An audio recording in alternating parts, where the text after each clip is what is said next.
Well, it's gotten quiet. It looks like a good time to start. My name is John Dewey. I'm the director of the Center for Ethics and Human Values, which is one of the organizations sponsoring this afternoon's event. The other organizations I want to thank are the Christian Graduate Student Alliance and the Science and Technology for Emerging Adult Ministries grant, which is providing some funding for today's event. The Center for Ethics and Human Values runs a program called COMPAS, which is an acronym for Conversations on Morality, Politics, and Society. We describe COMPAS as a year-long university-wide conversation on a topic that raises foundational moral questions and requires input from many different disciplines to address in an intelligent way. This year's COMPAS program focuses on religion in public life, and today's event is an appropriate example of a COMPAS conversation on this topic. Today we'll be looking at the role of scientific evidence and religious belief in public discourse and in a religiously diverse society. It's my pleasure to introduce today's moderator, who will then introduce today's panelists. Susan Fisher is a professor emerita of entomology at Ohio State University. Her research interests are in the general area of environmental toxicology, emphasizing contaminant transfer from sediment to aquatic food chains. Susan has had a long-standing interest in the relation between religion and science, which has provoked her to organize over the years numerous conversations, which are in many ways similar to the sort of conversation we're having today, which makes her a very appropriate moderator for today's conversation. So join me in welcoming Susan, who will introduce our speakers.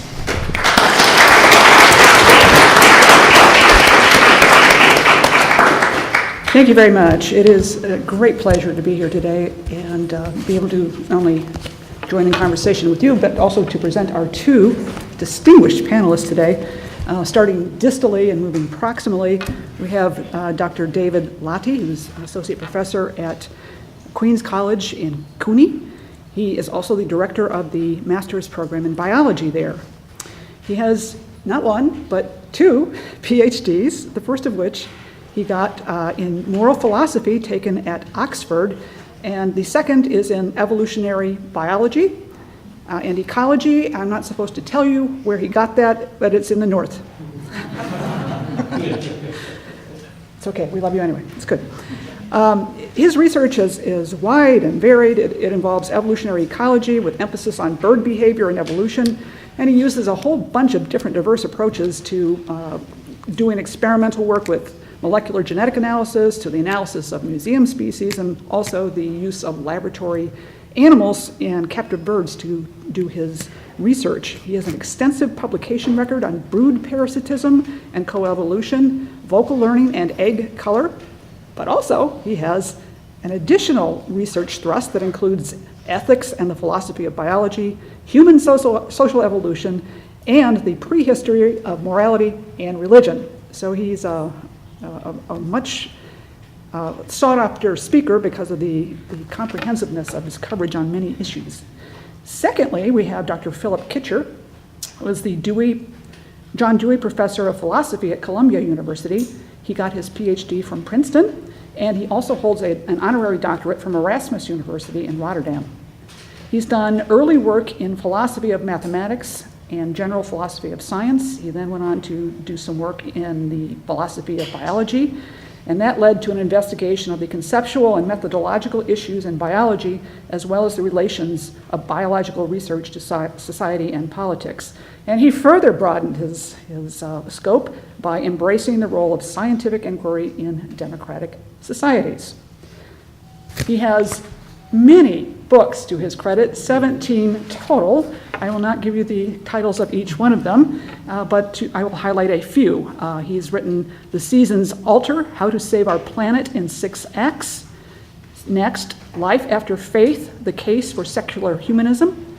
He also has written The Ethical Project, and finally, Science in a Democratic Society. So I look forward to what both of them have to say in the next section. We do have a format for this discussion this afternoon to avoid absolute chaos. Both the panelists will present some remarks for about 15 to 20 minutes. Then they will have a conversation with me for about 15 minutes, which we may truncate if we want to get to the the third part, which is the audience participation and taking and fielding your questions as you present them. So, with that, why don't we begin with Dr. Lahti?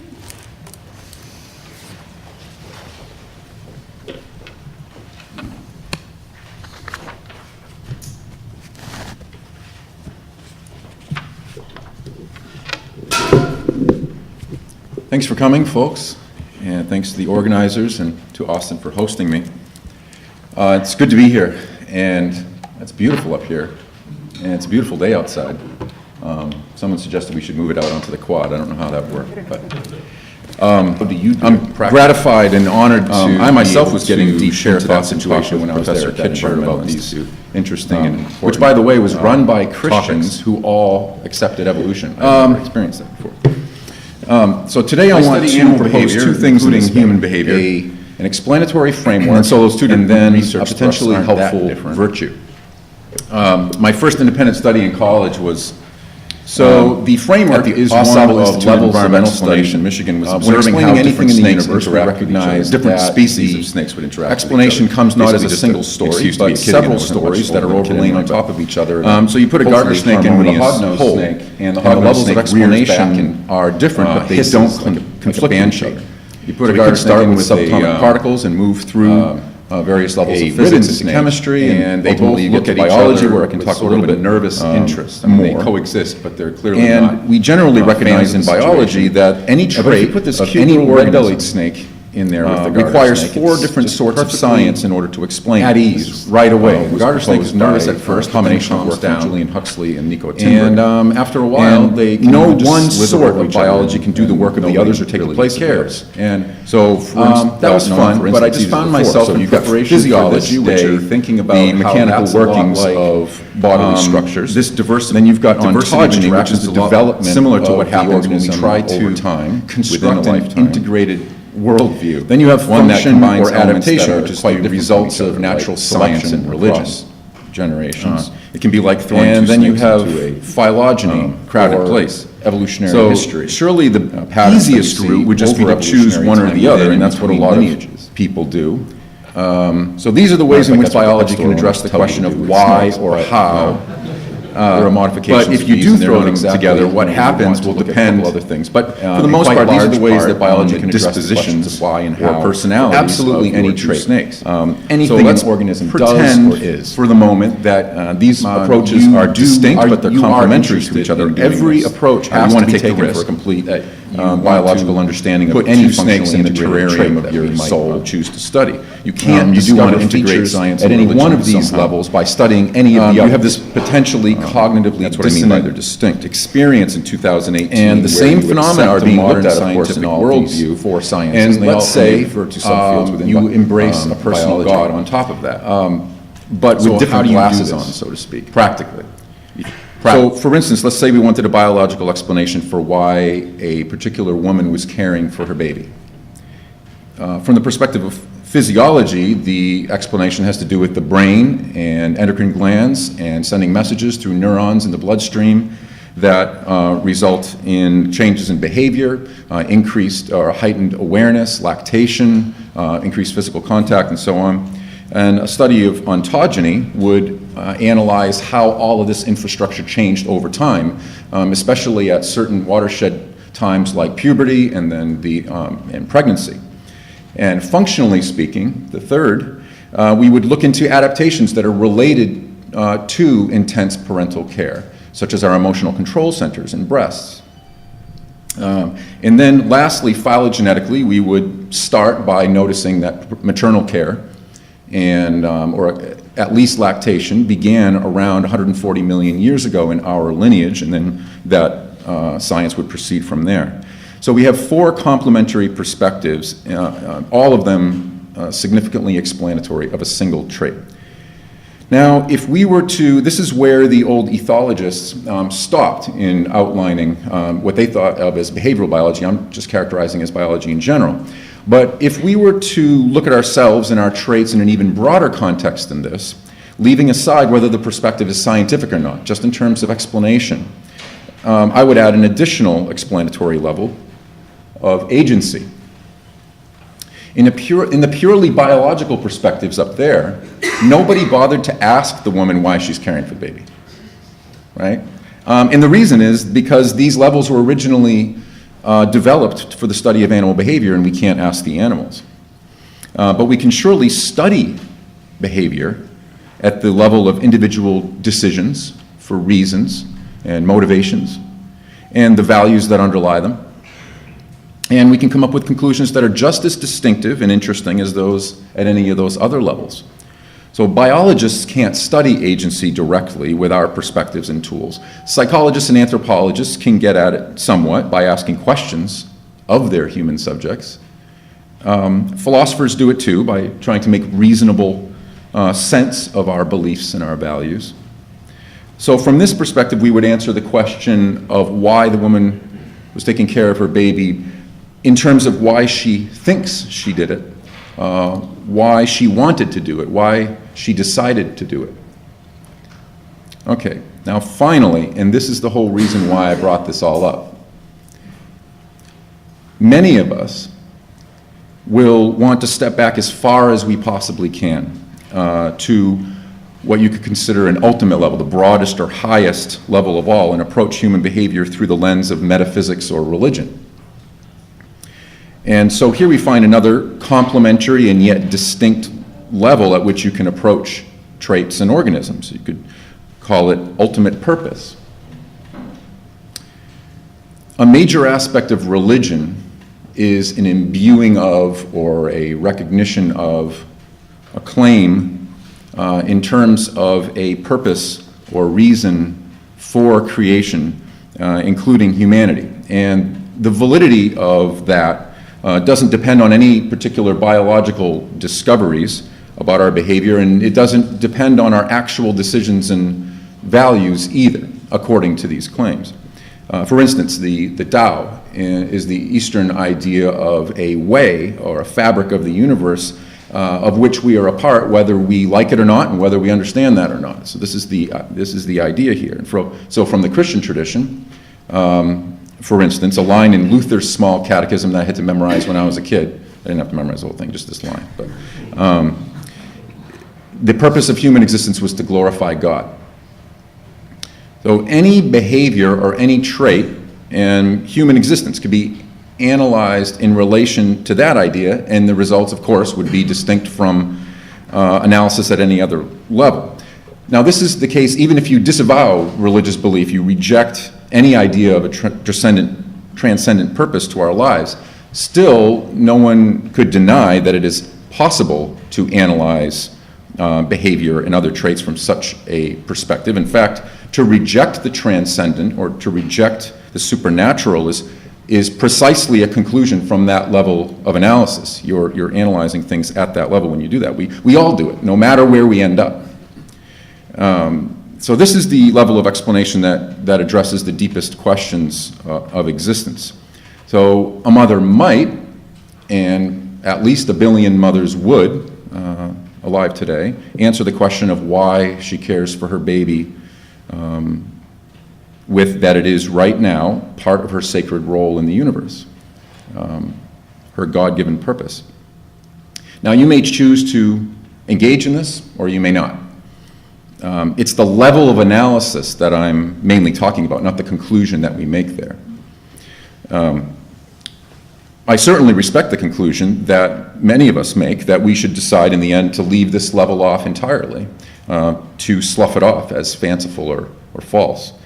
So, but regardless of what we decide, we are, I think, biologically and also deeply culturally geared or wired to perform this analysis, and even, I would suggest, to embrace this level of explanation.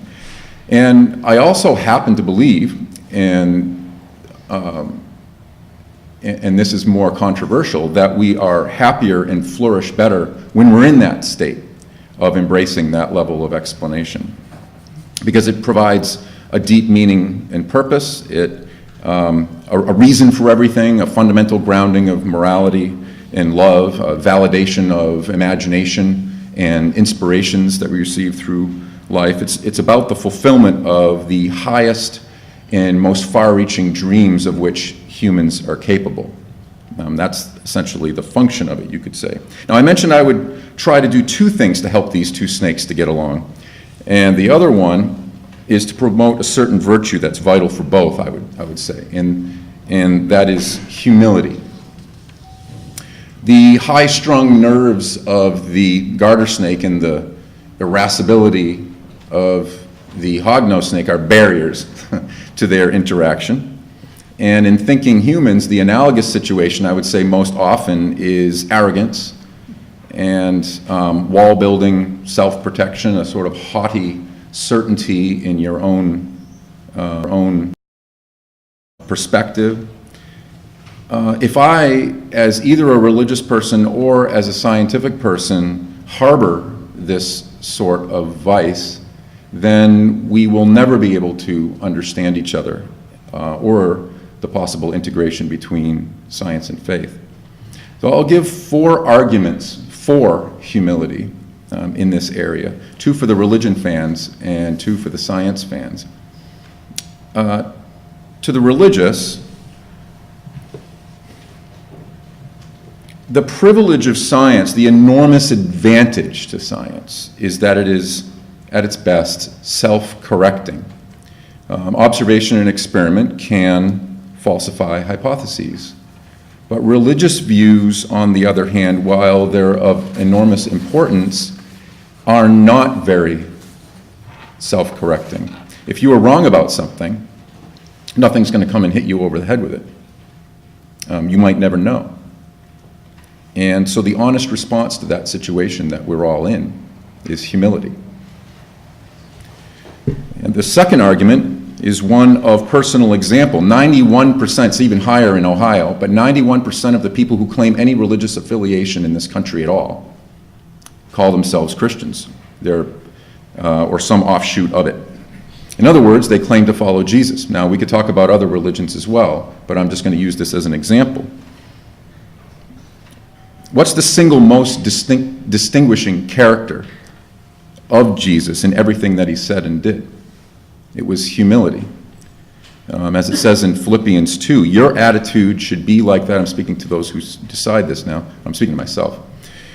Your attitude should be like that of Jesus. Even though he was by nature God, he made himself nothing. He humbled himself. All right, so for the fans of science,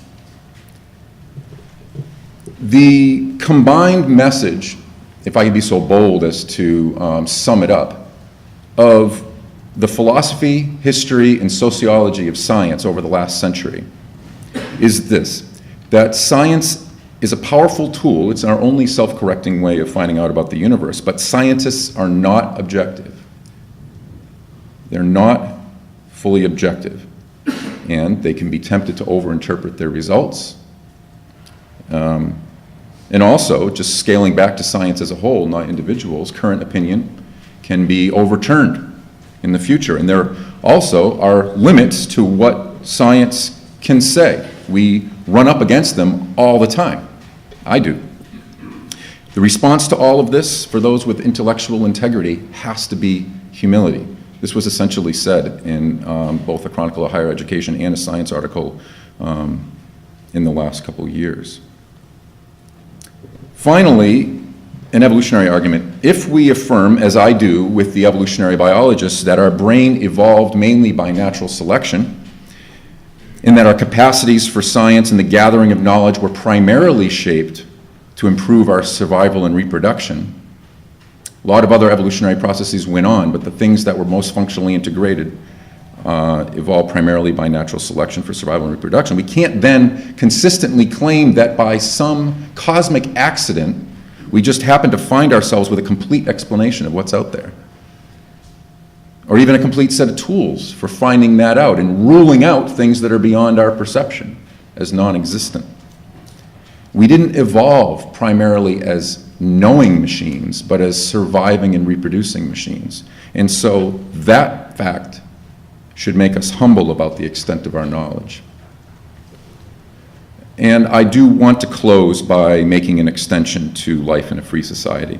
So in this respect, humility does double duty, because the same virtue that helps you integrate a worldview, that helps science and religion get along, if you see that as a goal, by that same effect is going to help you as an individual deal and interact with other people who are different from us in a pluralistic society.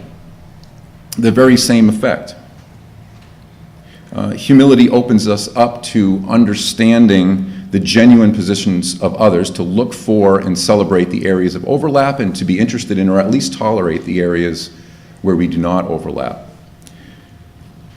We don't have to compromise on scientific standards in order to accommodate religion. And we don't have to dilute or weaken religion in the name of science or of democracy.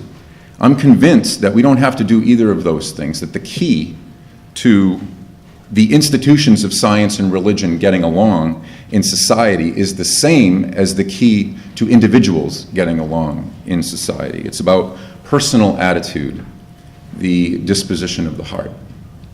Thank you very much.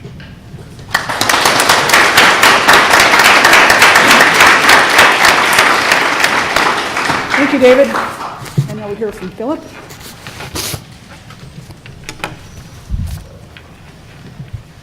That's the end. That's my last slide. Uh-oh, spoilers. I'd really rather have the first. There we go. Well, thank you very much, David. That was a splendid presentation, and I think much that I'm going to say is in harmony, although there will, I think, be some interesting points of disagreement. I also want to thank the people who organized this session for inviting me to be part of it. It's a great pleasure to come to Ohio State. I haven't been here for many years, and it's also a great pleasure to talk about these topics. These are very important topics. So when we start talking about religion, I think the first thing that it's really necessary to do is to decide what it is that we're talking about. And when I think about religions, I think in terms of a continuum. And the continuum, I've divided it up in roughly the way we divide up the spectrum of wavelengths into colors. So I'm going to begin with what I think is the most ancient form of religion. It's not by any means dead in the world today. I'll call it tribal religion. And I see that as improving. Religion makes progress when we move on to ecumenical religion.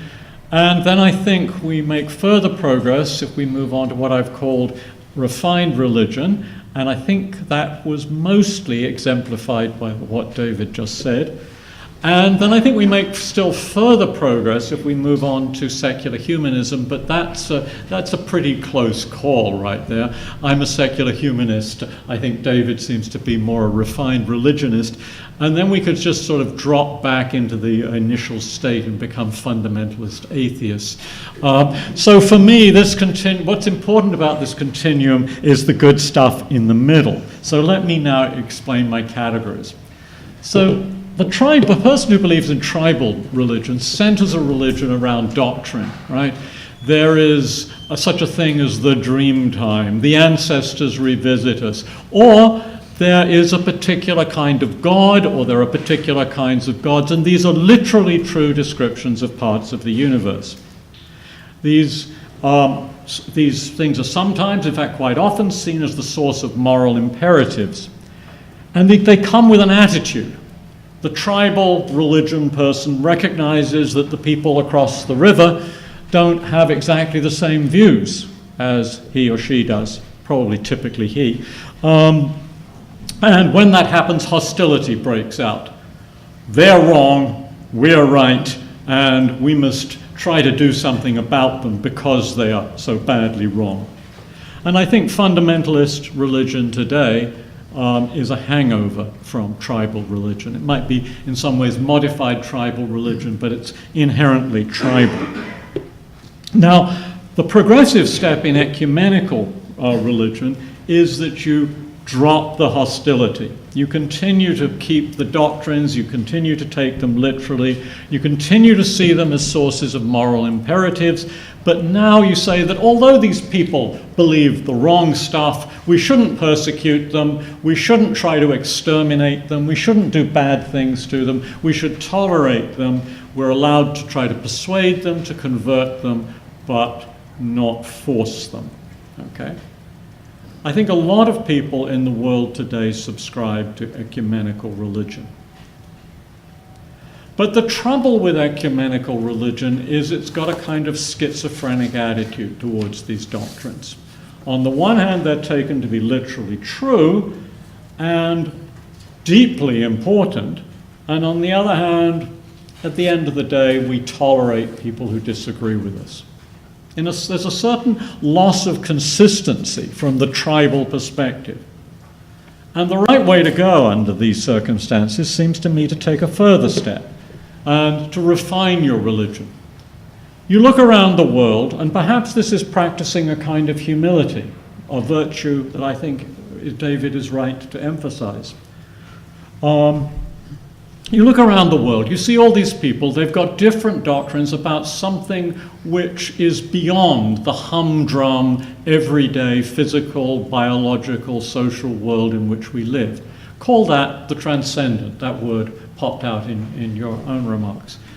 And what the refined religious person thinks is all of these doctrines about the transcendent are literally false. And yet there's something importantly right about each of them. Each of them is pointing towards something that's deep and important and fundamental about the universe that cannot be expressed literally in any language we can contrive. And so the proponent of refined religion doesn't just tolerate all the other religions, but says rather humbly, well, none of us has got it literally and exactly right. All of us are gesturing, pointing, using metaphors, allegories, poetry, stories, whatever devices we can contrive to try to indicate something fundamental and important about the human condition. And that deepens our sense of who we are, what we're doing. It deepens our sense of our ethical life and our moral obligations to one another. And the attitudes that flow out of this are tolerance and beyond tolerance, mutual respect, and a commitment to community. And these are really valuable things. You can tell I'm very keen on this kind of religion. But in the end, I think that it will itself be transcended by what I think of as a positive secular humanism. I distinguish this from what I call fundamentalist atheism. For me, for the positive secular humanist, I agree with the refined religion guy who says that the doctrines of all religions are literally false. I believe with him or her that they are useful, valuable, metaphors that help us understand ourselves and the world in which we live. But I don't see them as unique in that respect. I see them as belonging to a broader system of valuable fictions, many of them independent of religion.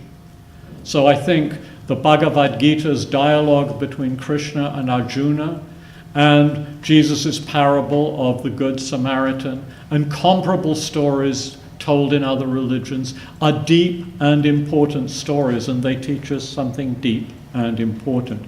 But they are on a par with the deliverances of great discussions by all kinds of people in all kinds of contexts, perhaps most notably in the world's great literature.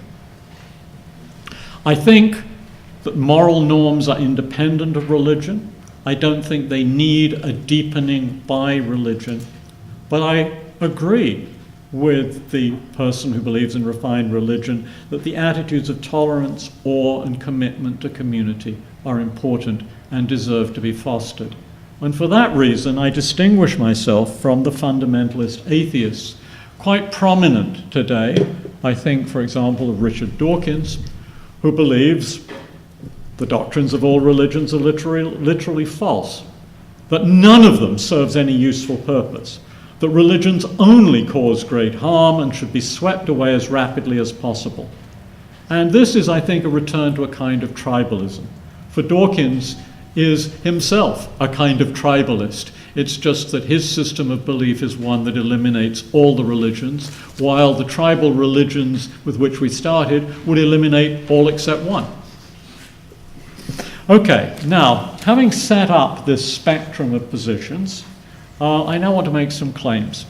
The first claim is that the positions that we should be talking about when we are talking about religion in a flourishing democratic society committed to humane values are refined religion and secular humanism. Perhaps sometimes ecumenical religion. I believe that eventually what I call refined religion will evolve into secular humanism. It will perhaps wither away, to use a Marxian phrase. But we aren't there yet. There are many, many useful purposes that I think religion at its best has served in human history and continues to serve today. And so I want to propose an alliance between the secular humanist, who believes in the positive virtues shared with refined religion people. We should build an alliance together on major public issues, including the ways we think about integrating science into public policy and achieving democratic goals. And I think sometimes ecumenical religious people can be recruited to this alliance. I think the Pope, for example, has been extraordinarily good on climate change, and he was followed in this by representatives of all of the major world religions. So there are cases in which people who are at the ecumenical stage can really join, I think, with secular humanists and with refined religious believers to do considerable public good. Now, in the context of the relationship with science, I think that we should recognize something that's really quite important. That when you turn to a scientific study of the world's religions, when you look at them in their diversity, it's not simply the case that all of the doctrines that the religions of the world believe cannot be literally true. They're massively inconsistent with one another. But it's also the case that the scientific study of religion, begun really in the 19th century in earnest, although with glimmerings much earlier, for example, in the writings of Hobbes, you begin to see that the ways in which religions evolve, their doctrines, have very little to do with anything that could be literal truth about the world. That's especially obvious in scriptural pronouncements about the natural world, when religious texts seem to take over the functions that we now ascribe to science, as in the creation stories. But I think it applies across the board. Once you start studying seriously the ways that scriptural texts evolve, the political pressures on them, the ways that certain works come to be understood as canonical and other works get dropped out, you have to wonder even further. You have to be humble about whether or not the literal doctrines of your favored religion can be literally true. And so I think you reach a stage at which you see the value of religion, not so much in its literal doctrines, but in the attitudes it inspires, and particularly in those virtues of awe and toleration and commitment to community. And I think religion and secular humanism can share those virtues, those values, and attempt to foster community. And in the context of science, I think that means something, because it means that we should constantly be thinking on how to use scientific inquiry to advance the human good. But now I want to come to a place where I think the relationship between science and religion remains vexed. And that is in the thought that whereas the sciences describe and therefore can help us find the means to achieve our goals, the task of religion is to lead us to understand what those goals should be. And here I think there is an ancient philosophical diagnosis that's pertinent to the present day. Religion really can't give us norms. You cannot responsibly turn to a scriptural text and say, my text says this has to be done or this should not be done, and that is justification of a moral claim. The first person to venture an argument against this was Plato in the Euthyphro dialogue, a great dialogue where Sophocles asks Euthyphro, well, you think that morality has something to do with the divine will. Well, Euthyphro, tell me, is what is good good simply because God wills it? Or does God will it because it's independently good? It's a good dilemma. It is, of course, the start of a philosophical conversation. But that conversation was deepened by Kant. In the foundations of the metaphysics of morals, Kant tells us something very important. He just drops it in a sentence.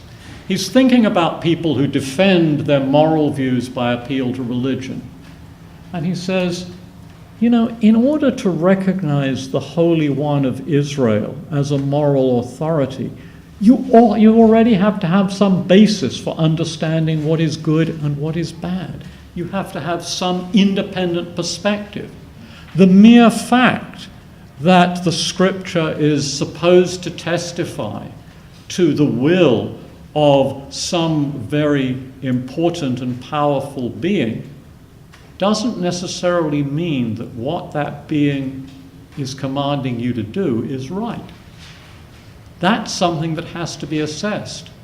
After all, as the 20th century taught people again and again and again, merely following the commands of the supposedly and actually powerful is not a recipe for doing the morally good. And so I think out of this long conversation that embraces Plato, Kant, and a number of their successors, come two reasons for excluding religion from public debate about policy issues and moral issues.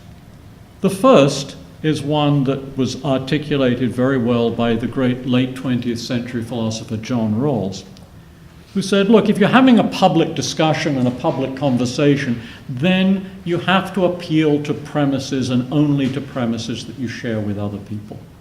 You have to form what Rawls famously called some kind of overlapping consensus.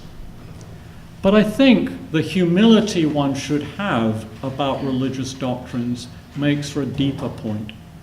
And that is that you should be very wary of thinking both of your religious scriptures as literally true about the natural world, or as literal and straightforward guides to the moral domain.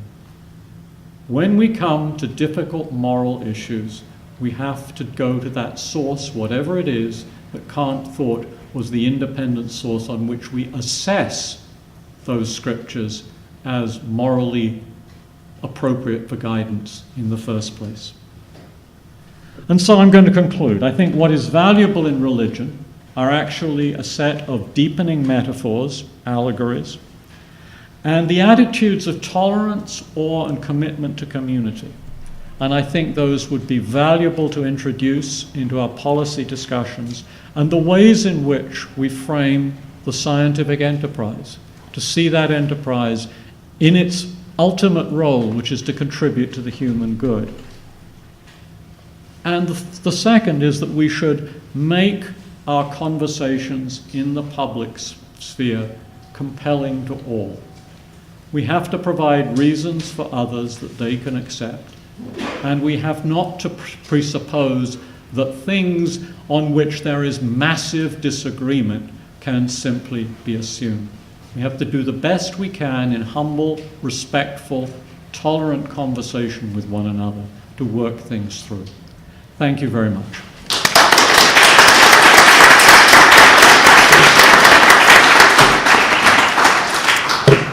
Thank you very much, I'll Philip. make that blank. Given the time and our interest in involving you all in conversation, I'm just going to ask 2 questions. The first of these begins with a quote from E.O. Wilson, who said, "The human mind evolved to believe in gods. It did not evolve to believe in biology. Acceptance of the supernatural conveyed a great advantage throughout prehistory when the brain was evolving. Thus, it is in sharp contrast to biology, which was developed as the product of the modern age and is not underwritten by genetic algorithms." So if this is true, we're literally born to believe. Belief is the default state. Atheism has to be learned or taught. Now, Professor Lahti, you have argued that knowledge isn't everything, and that some things, you reference these today, such as faith, hope, and love, don't require documentation or demonstration. In fact, you have stated that knowledge can destroy such things. Professor Kitcher, you have stated that religion isn't just a belief, but can be a helpful recipe for navigating through life. So one takeaway from your parsing of religion as a continuum is that it merely emphasizes religion's importance to humans over time, because at some level, religion appears to be genetically instilled. Can we really expect to keep it out of decision-making if people have that genetic predisposition? Want me to go? Go. I'm happy. Excellent. So I think what Wilson says is wrong. That's the first thing I want to say. So I think religion turned out to be helpful at a certain stage of human ethical life as it was evolving. Since I think that human ethical life began in small groups, in negotiations among the members of those small groups, in which the adult members of those groups were roughly equal. Now, the thing about rules is you've got to try to get people to follow them. And supposing that you have an all-seeing being, and this is actually well documented anthropologically around the world, it's always very important that if there's a personal God, the God always is able to look down on you and see what you're doing. And if there's some non-personal force, it's important that that force is, as it were, always there to react against what you might do that's normatively wrong. Okay, now this is a terrific device from the point of view of enforcement of the group's norms. Since the members of a band are out of sight of one another, they can, as it were, cheat on their fellows and do things that the arrangements don't really license. Not if there's somebody up in the sky looking down on you who will punish you if you go astray. The trouble with this is it then becomes, unfortunately, subverting. At later stages, I think, in our ethical life, people decided that they, individual members of the band, had special access to the will of the alleged deity. And it's precisely at that point that the democratic character of the ethical conversation was subverted. So that's my story about all of this. So I don't really think that we are hardwired to believe in gods. I think probably the belief in gods comes in relatively early as a solution to things that cannot easily be explained. That's not hardwiring, it's just part of some more general process. And then it gets adapted, first with a fortunate consequence, greater enforcement, and then with an unfortunate one, the mucking up of, as it were, egalitarian dialogue. And I would like to see, I think there are lots and lots of possibilities for us, and the one we should explore is to go back to that egalitarian secular dialogue, which is what I was advocating at the end. That's interesting. I would say that E.O. Wilson is, as he is in much of his writing, just a little bit too simplistic about it in terms of the mechanisms. I would rather outline it as we have a genetically and epigenetically predisposed nature towards something like religious belief, and that evolved primarily through natural selection for the various within-group dynamics in a between-group hostile situation that characterized much of early human evolution. However, it's a long road from there to monotheism, a very long road. And I think that involved the interaction between social dynamics, social organization, and that genetic heritage, such that when you start getting people living in city-states with a variety of different people groups, well, at first it would have started with federations among people groups that are that were formed for hunting and for sharing of, for engaging in marriage across the groups, and then, of course, city-states. We're talking 10,000 years ago now. It's not coincidence, I think, that we first see the possibility of chief gods, which become eventually only gods in that situation. Now, the question is, though, the more important question for me, does that history shed any light on the question of whether God actually exists? And you get arguments from that from the hyperactive agency detector mechanism that we have, for instance. You get arguments from that and from the social history that I just painted on both sides. So from the atheist side, you have the argument that, see, it was the belief in gods that did the benefit in society, not the actual existence of the gods. And then on the theistic side, you have the argument that, well, obviously everything about us was built from the ground up. That's what an evolutionary view of creation would entail. Nothing was just implanted from externally. Everything was part of the creative process, and so we should have expected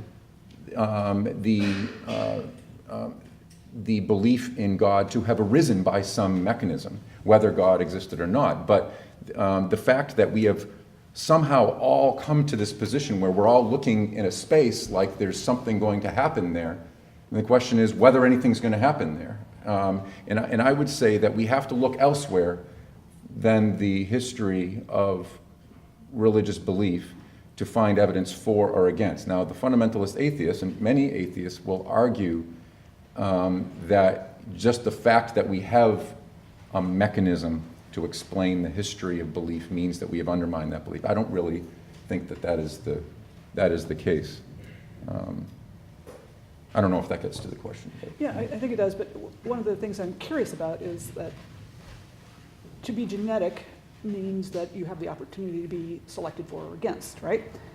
And one of the explanations for religion among humans is that we are, as far as we know, the only species capable of understanding that we will one day die. And the existential fear that excites then leads to perhaps religion as a way of quelling the despair that invokes. But again, if it's a genetic feature, it is the product of natural selection, or the extent to which we can decide it's genetic, is an important difference between that and just enculturated characteristics. And if we can't decide whether this is a genetic phenomenon, then I don't see how we'll ever excise it from our skill repertoire or belief repertoire if it is genetic. Can I have a bit of a rant about this? Sure. It seems to me that you're a geneticist, and you know very well that none of these are likely to be single locus traits. That the likely picture is going to be lots and lots of areas of our genome that in combination affect lots and lots and lots and lots of traits, and those traits are likely to be quite general things that then interact with the environment, and so we get a developmental pathway that comes out with something quite complex.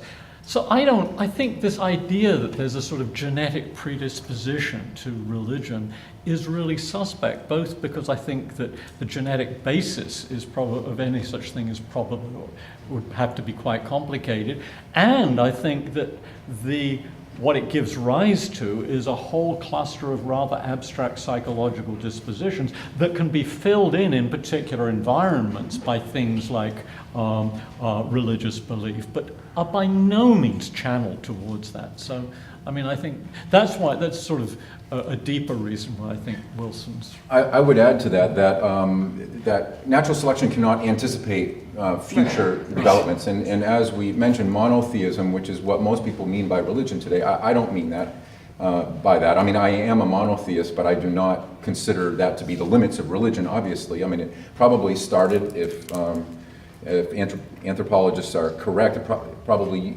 mostly started with animistic explanations of natural phenomena and for worship of ancestors, which was a small step from veneration of dead grandparents and great-grandparents, that kind of thing. There's no way that anything that was genetically going on that made that possible could possibly have foreseen the extreme interaction that humans would later enjoy, which resulted in the growth of monotheism. But again, I would say that the mechanism doesn't matter.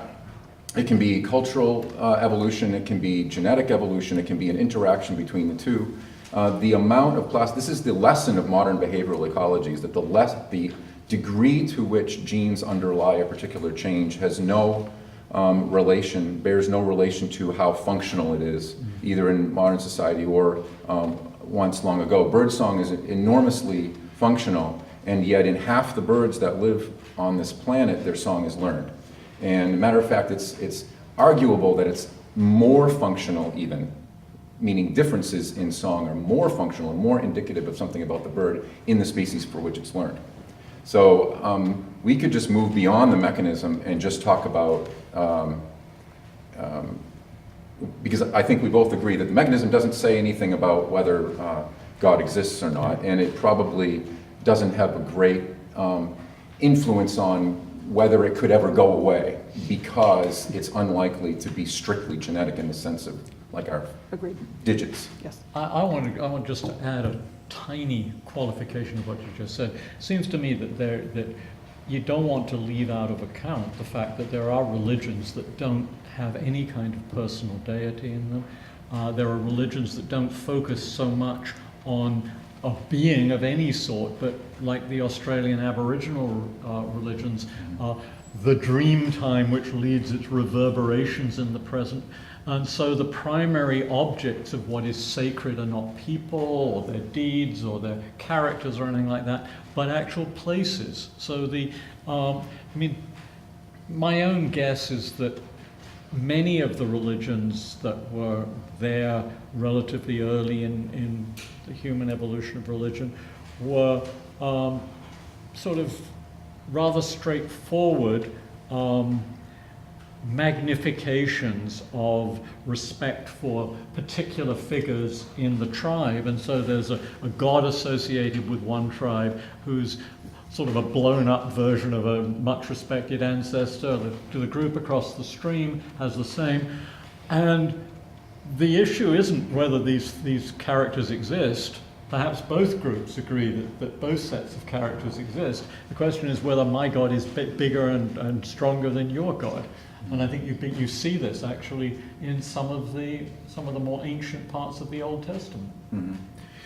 I would, if I could jump off of that, I would say that the response that I would like to see to the fact that we have differences of opinion as to, number one, whether there is a transcendent, and number two, what's the characteristics of it, shouldn't be a hope that it will all go away. Any more than we should look at the differences in political opinion around, or differences of moral opinion, and hope that all morality goes away, or that all concern for political debate goes away. And rather, I would say that we are all in this situation. We are naturally, whether it was mostly culturally, mostly biologically, whatever, we are naturally people who must make decisions about the transcendent, about whether there is a God, about whether we have a purpose that we do not choose for ourselves. And because of that, we should respect that in ourselves and hope that we can be tolerant of differences, not want to obliterate them all. Can I, this is a point where you and I disagree, so this may be a good point to which to dig in.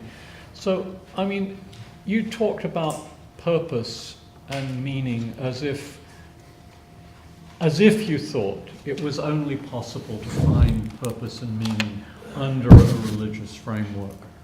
And it seems to me that perhaps I'm wrong in this, but that's a mistake. When I think about death, my own death, and the death of those I love, what's important to me is not that my life somehow be vindicated or their lives be vindicated through some kind of transcendent purpose. What's actually important to me is that I and they are part of something larger than our individual selves. And so for me, without a transcendent, without a religious level, without a God of any kind, meaning and purpose still exist because, and this is the humanism part of my secular humanism, I find myself part of a project that began long ago, long before there was writing, hundreds of thousands of years ago, when our species started on forms of cooperation and eventually ethical life, and will continue, I hope, for a long stage to come. It's the fact that what each of us does has the potential to make contributions within that human project that gives each of our lives meaning, not the fact that we are somehow small bits of machinery in a divine machine whose workings that we can never understand. I actually find the theistic solution to this, the idea that there's some transcendent, that it's possibly personalized in some way, and that it conforms to the intention of a greater being than ourselves, whose purposes we can never fathom. I find that less satisfying and in some ways rather repellent compared to the more humane and humanistic thought that our meaning comes from our contributions to the lives of other people and possibly down the line of the human project. So in a wonderful book, Dr. Faustus by Thomas Mann, the principal character comes home from a funeral, and the funeral is of an old farmer, and in coming into the house he smells the old man's pipe smoke, the aroma of the tobacco is in the curtains and the furniture and everything. And he says, you know, it lingers on even after he's dead. That is what we call immortality. Well, it's not really immortality, it's really persistence. But the thought is that that farmer, through his cultivation of the lands which he inherited from his father and passed on to his son, has been part of a continuous chain of human endeavor that will have effects for a while, although not infinitely, is what gives an individual human life its meaning. I think this is humanism as I understand it. And I really want to take issue with the idea that there's a need for what you want, or that it can do anything better. Well, I certainly respect that view, and I would agree that every human being, I would go on a limb and say every human being searches for something that can give meaning to one's life. And regardless of your religious views, everyone will find meaning in the thing that is most important to you. That's almost a tautology, meaning that when you arrange all your priorities, all your loves, like the ancients said, the ordo amoris, the top thing on that list is going to be, in my view, a different definition of religion than the one that we've been using so far, but that is your religion, essentially. That is the thing that you live for, that is the thing that you find most important. Now, the question is whether all decisions, all lists of the Ordo Amoris are equally true, and this is difficult to ascertain, of course, or equally fulfilling, equally beautiful. And there are minimalists among us, those who will only construct your order of your loves, order of things as important to you based on what you can demonstrate. And although I didn't mention it here, I have mentioned elsewhere that the so-called theological virtues that Aristotle forgot of faith, hope, and love, if you think of those things separately, if I say them all three together, you're thinking Christianity, but if you say them separately, then you can see the idea that all of those are, can be enormously important, and yet they all depend on a little bit of a lack of knowledge, essentially. Faith is devotion despite uncertainty. Hope is optimism despite uncertainty. And you can't be sure of love back entirely. Love is is also something that involves some uncertainty. And Famously blind. so we should be open to the possibility that, to use you use literature, I'll use another book from the 20th century, Brideshead Revisited, by Evelyn Waugh, that as the Chesterton quote that is in the very beginning of that book states, God allowed the wayward, self-purposive being to wander through life, but through love they were connected, and at the brink of destruction yanked back the thread.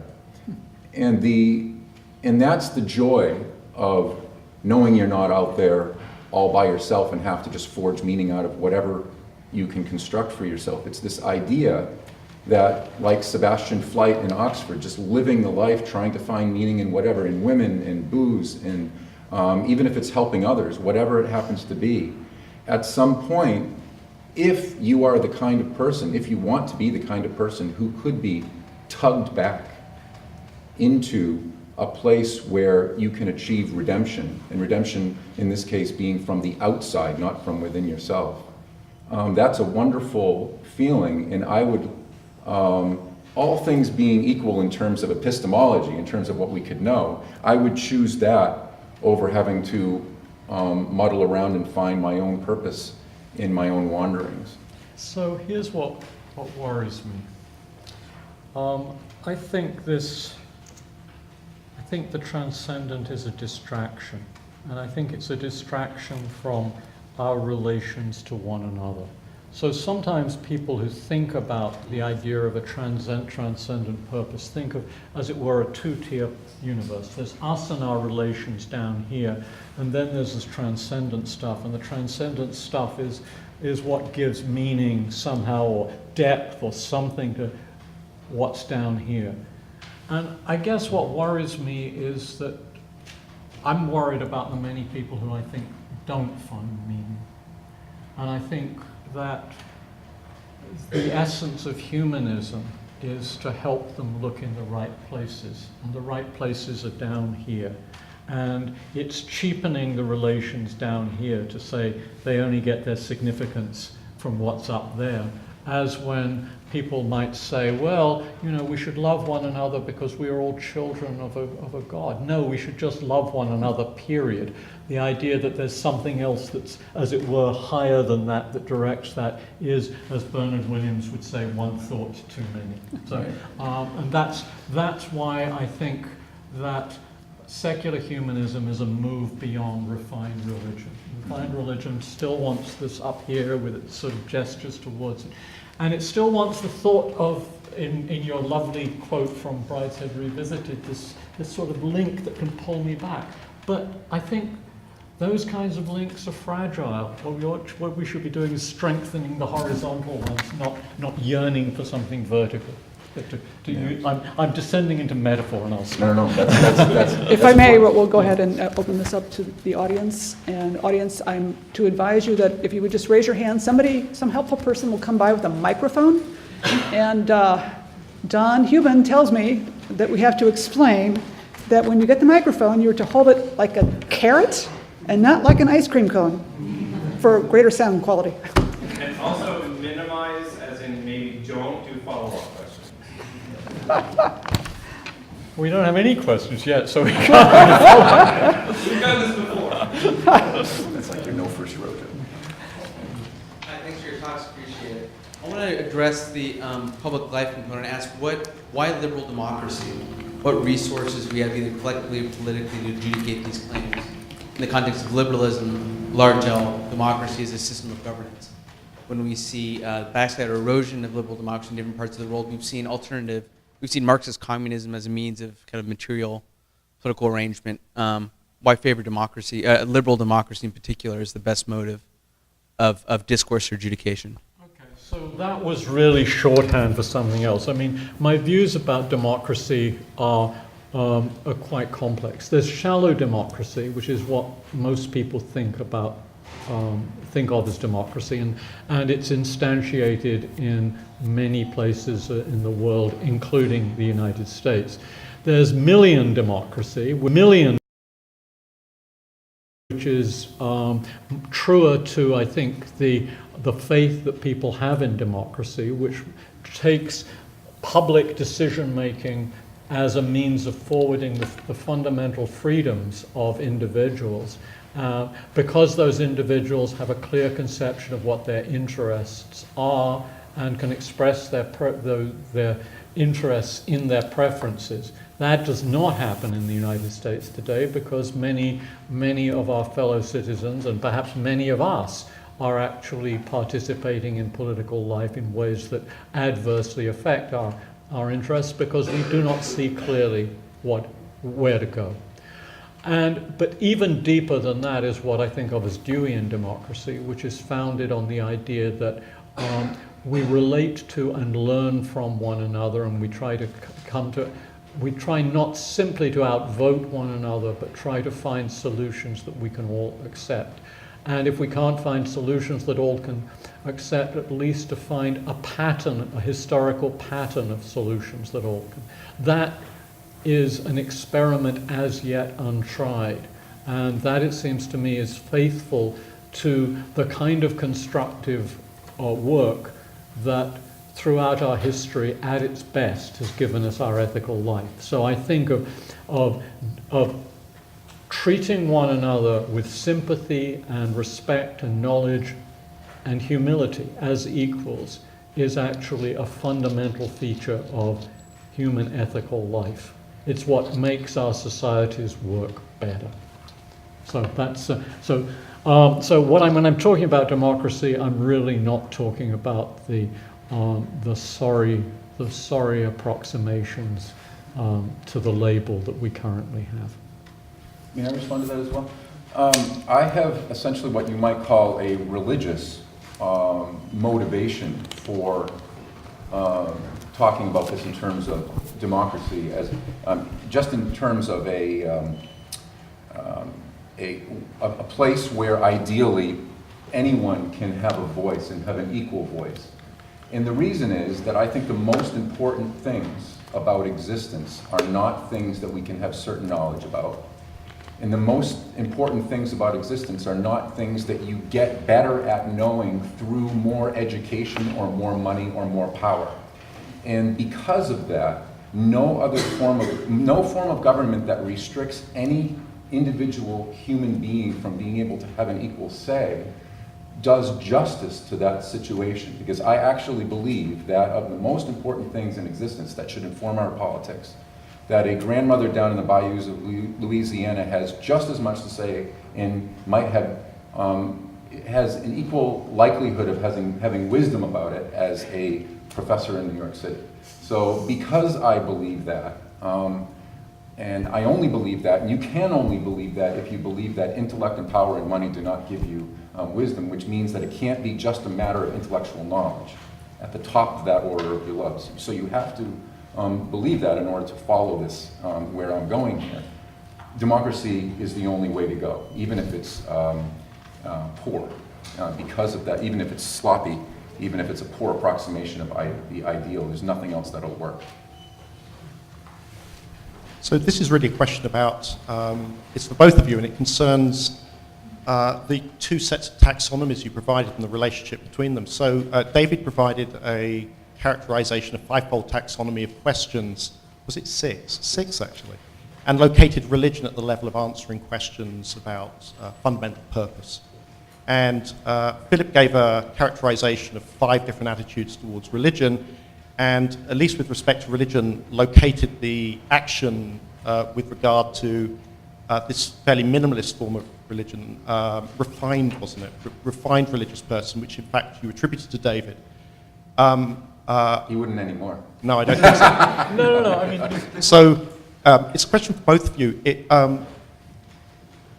What sort of religious assumptions need to be made in order for religion to do the work that you're assuming it needs to do to address questions about ultimate value?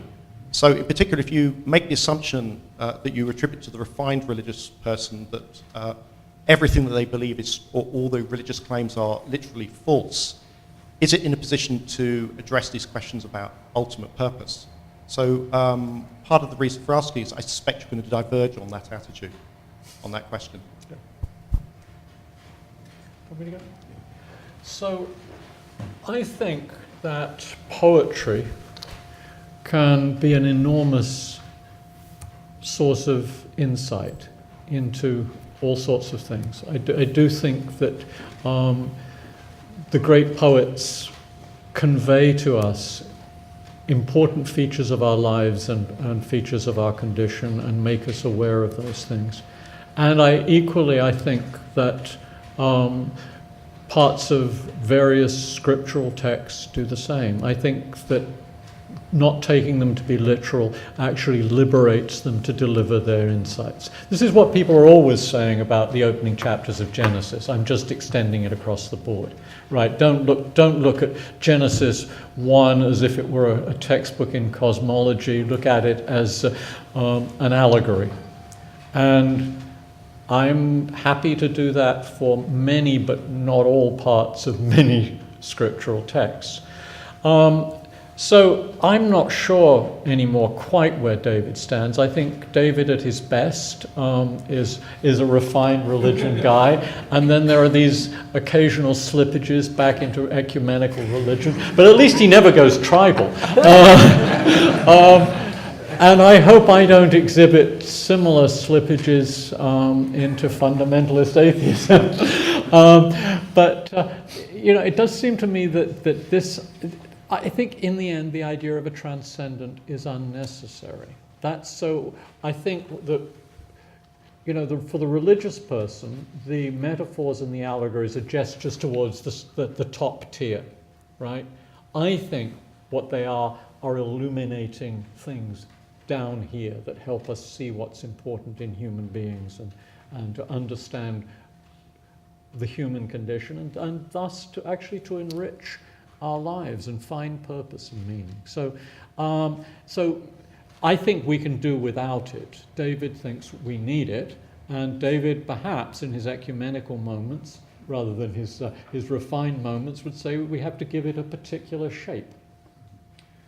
Well, I wouldn't say I have moments one way and the other. It's just, I think... You're in a superposition? What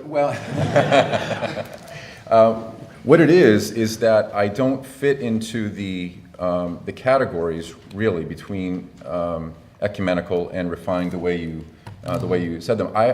When I first heard about your idea of refined religion, I was hopeful that it meant something a little different. And then when I saw what you refined out of it, I wanted that stuff that was lost, and a lot of the stuff that remained I didn't so much like as much. So this is the way I would, if I went about refining religion. So if we think about refining as taking ore and making the purest form, the most beautiful part of that conglomerate that was there before, I would say, okay, take religion. Now, what is the most beautiful and wonderful ideas, the most helpful parts, the things that can motivate the greatest things in the world? Well, let's look at this negatively, because that's what refinement does. It takes out the impurities. So the things that are most variable among cultures are often the most impure aspects. The things that enhance or maintain power disparities, the ideas that are the most subject to cultural misuse, things that were a result of the human aspect of the architects of human religions. All religions being, having human architects. And what I would hope you would be left with at the end is, and it's hard to talk about it, just like it's hard to talk about the beauty of a diamond or anything, but whatever that is, and I don't claim to have the purest refined religion in this other sense, but whatever it is transcendent. That's what I would suggest. And it includes only the transcendent elements, and anything that was put there by humans is subject to impurity and manipulation and misunderstanding. And so I would want to see the most beautiful elements kept in. And so that's why if we remove the transcendent, then we're only left with the parts that humans explicitly recognize as being fallible and mixed. No, what we're left with are the things that, when you came to specify, you talked about. What we're left with is humility and faith and hope and love. But those are now human-centered. Mm-hmm. I think they should be human-centered, by the way. And, I believe that the best possible religious view would be exquisitely humanistic. Not only humanistic in the sense, well, we're all plopped here together and I ought to respect you, but in the sense that every human being is of immense importance. And I know that a secular humanist can have that opinion, but they don't necessarily have that opinion. So if we do not have some kind of metaphysical grounding for that view, we're going to have as many different secular humanist positions as there are human beings. And I don't want to be in that situation. That's why I don't want it to go. Can we get the microphone over here, please?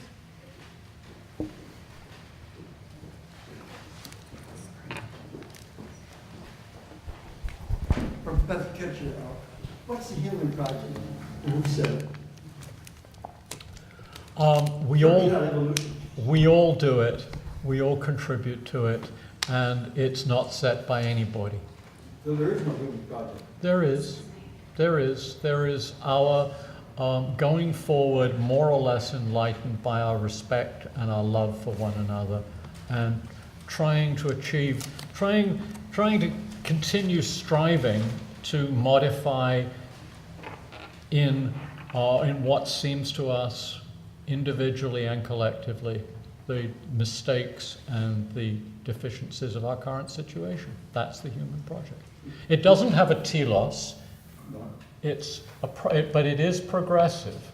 It's progressive in the sense of overcoming the limitations and deficiencies rather than achieving a goal.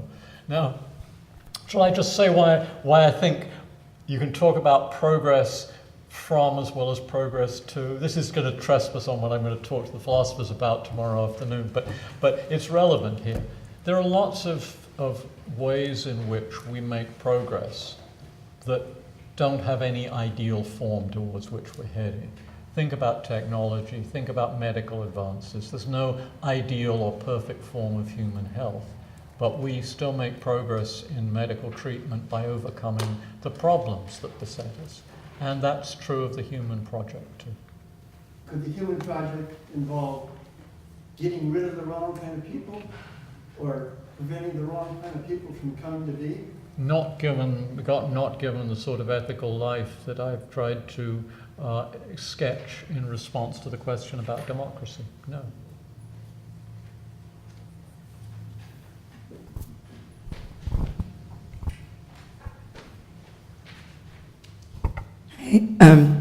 I was just wondering what the role of curiosity was in religion, mostly. I'm mostly thinking about the virtues of faith and hope, So, I mean, when you were talking about faith and hope that come out of religion, one of the things that I thought was interesting about it is like, you know, it's holding something, faith, the way I think about it is holding something to be true in the face of uncertainty, and hope is optimism in the face of uncertainty.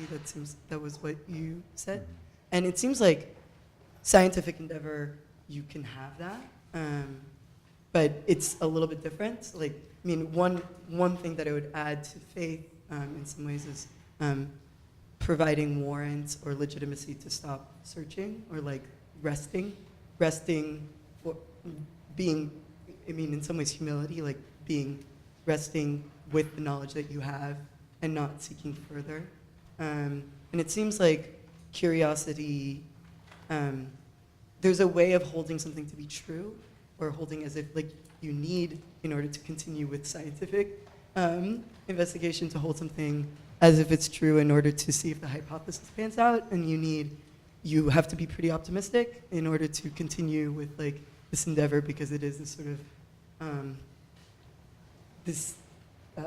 you're constantly faced with your mistakes when you're engaged in scientific inquiry. And so I'm wondering how curiosity works when, whether it's a virtue akin to open faith, or if it's something that is antithetical to religious faith. To me,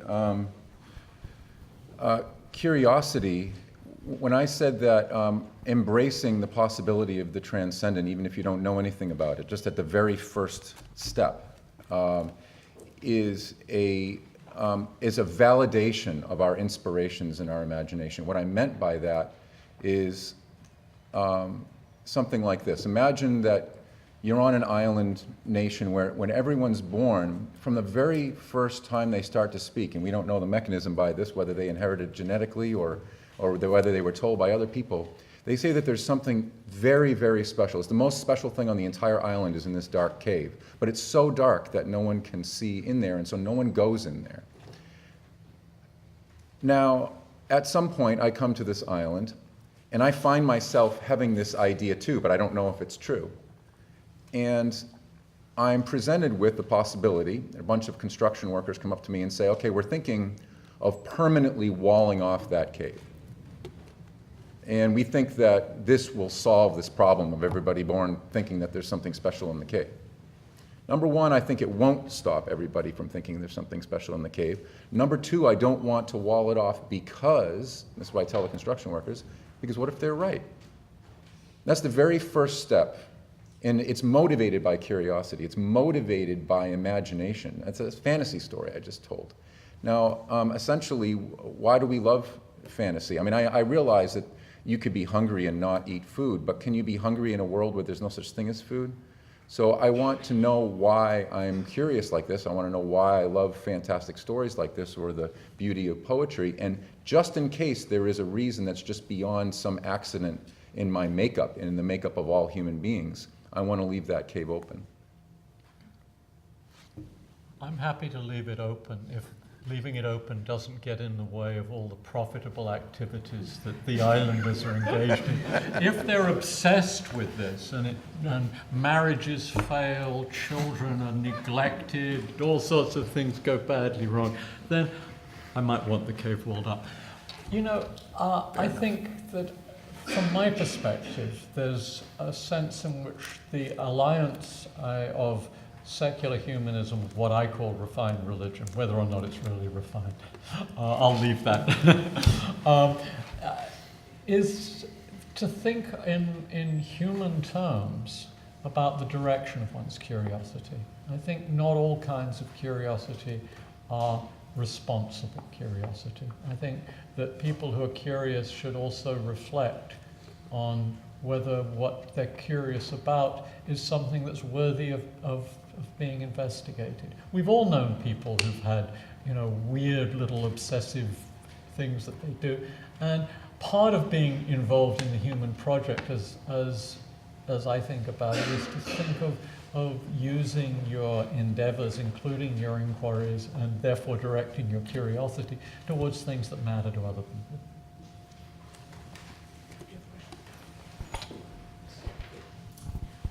Okay, so I'd like to thank you guys first for coming here and taking time out of your day to come speak to us, and for the people who came and made this possible. But I'm really interested in the fact of how science and religion are able to figure out the concepts of the world. So why the sun rises and why it doesn't, whether it's polytheistic or monotheistic reasons. So I really like the idea that you said that science and religion have to walk into a situation with humility. But what happens when science and religion both have conflicting values and conflicting ideas? Because as much as humility that we have, there are conflicting ideas, especially with people who have biblical literalism or tribal ideas, right? So what happens, and how do we because often in the case that I see it, religion is forced to compromise in order for the scientific ideas that are proven. So how do we go about that in order to satisfy religious people who are scientists and also atheistic people who are scientists? So in the very beginning of, I guess as an aside, I mentioned that I think that modern religion has two different antecedents, one of which is the animistic explanation for natural phenomena, so that there are spirits in local places, etc., or there are gods to be appeased.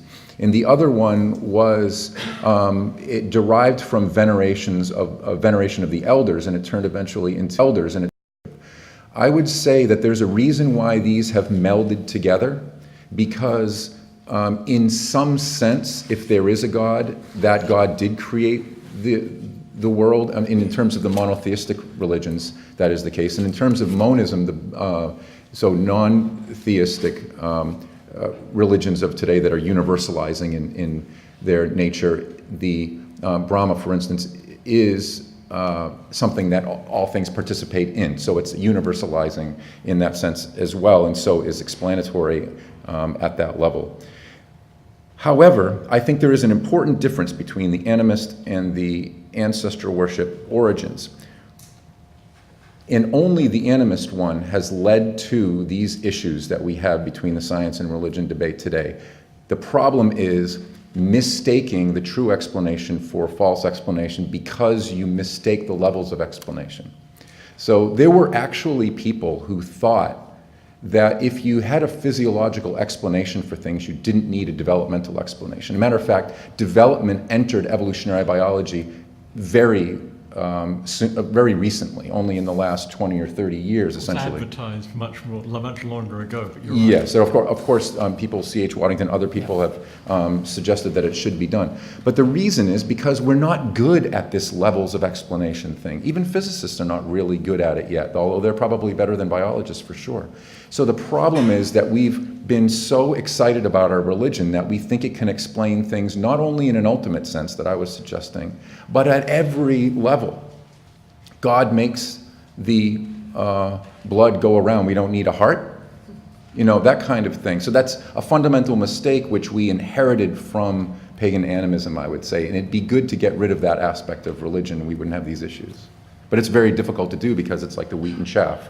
It's all interwoven with other aspects that I think are much more valuable about religion. Yeah, so I'm afraid I'm going to be a little blunter, as you might expect.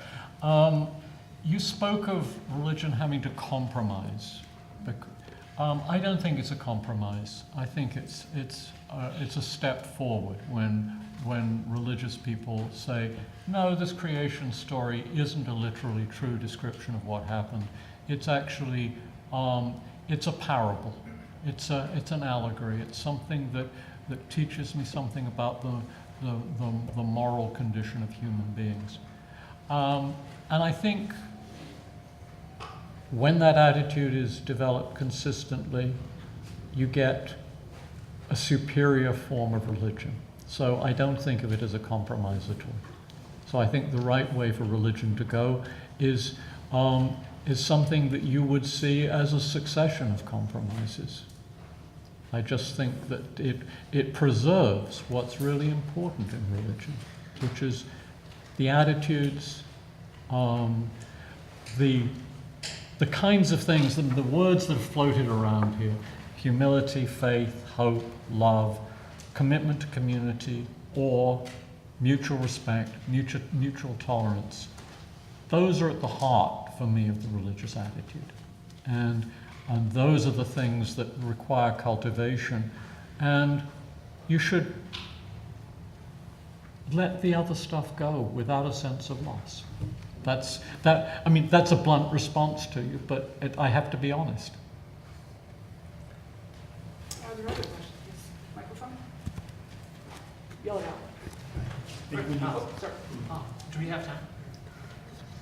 Is it a short question? I think pretty short. Will it be a short answer? History tells against that. We are professors. We like to profess. Well, you haven't been at it as long, so you haven't got the disease as bad.